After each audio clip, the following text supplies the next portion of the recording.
Welcome to another edition of Changing Lives. Today we're looking at the power of introspection.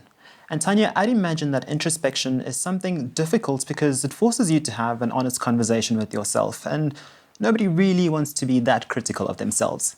So that's very true, but also we are programmed to think outside of ourselves. We were never taught to look inside, to look at ourselves, to discuss things. So people were told, be a man, don't cry, and don't feel your emotions, and women are so emotional, because we were taught to actually look outside of ourselves and to ignore those aspects of self which needed to be addressed and needed to be seen to. And even at the school environment, we were never taught whether we were audio, visual, kinesthetic, left brain, right brain oriented, were you introverted or extroverted, were you dominant, influence. I mean, there's so many elements to self. In a future episode, you'll hear about energy and how we weren't taught about all those aspects. So there's so much that we don't know about ourselves. And that's why it's hard to look inside, because it's scary. We haven't been taught how to do it. So how do we do it? How do we introspect? Well, I think the first thing is to actually start understanding how unique we are. So I have a saying that we're above and beneath no one, but we are all unique. And each person has got a unique skill set, a unique way of thinking, unique life experiences. And I like to liken us a little bit to computers. So we have an operating system. Each person has a unique operating system. And if you imagine an Android and an iOS as two different people, they can't even interface because they're two completely different people. That's why people argue and they fight, because they don't see things the same way. When you're working in the job environment, it's not about a skill set plugging into an environment. It's about the person and the skill set plugging into the environment that works for them. It's got to be a symbiotic relationship. I think that's why so many people are so unhappy in a work environment, because they haven't worked together with it. There's no symbiosis. So how often then does one introspect? I guess this is the question. Like, how often do you actually look inside yourself and go, oof? Well, of the people that I've coached, it's been quite phenomenal, where it's literally, I do a 5-day workshop. And in that 5 days, I help people know themselves completely. So it doesn't take more than 5 days, actually, as an adult, to understand who you are. Now the work begins. So it's almost like saying, right, here's your workout, now go to gym. Or here's your eating plan, now go on a diet, right?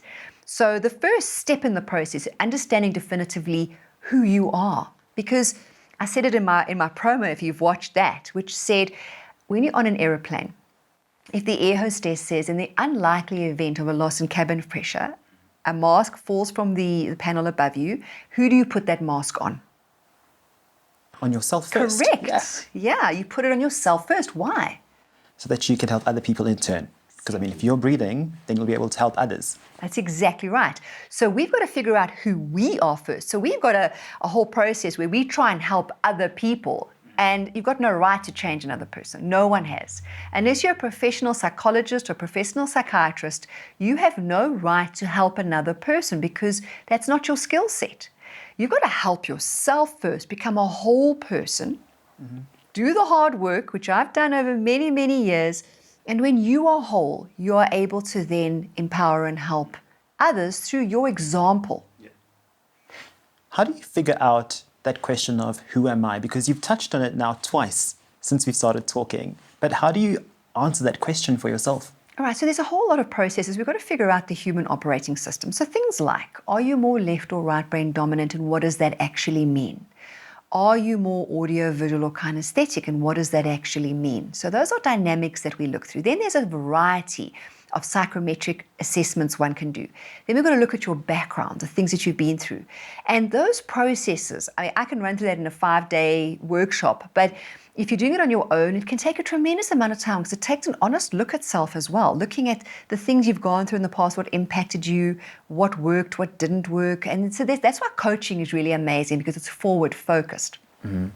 How can introspection thus help a person? Well, once you've introspected and you know who you are able to make the changes necessary in your environment to enable you. And a lot of the time you're in the wrong place or with the wrong people, or listening to the wrong things, or reading the wrong things, or engaging with the wrong things. You've touched on something which is going to pop up in a future episode with respect to restricting people in your life as well, which I'm looking forward to as well. And I would imagine that that is also an introspective process in the sense of looking at my life, not just in your job, because this can really expand to all areas of your life, right? Absolutely. What is going to enable and empower you? So what would then be your takeaway really from people, or rather for people, to say, this is the power of introspection? The power of introspection literally is taking your power back. I love it. Take your power back.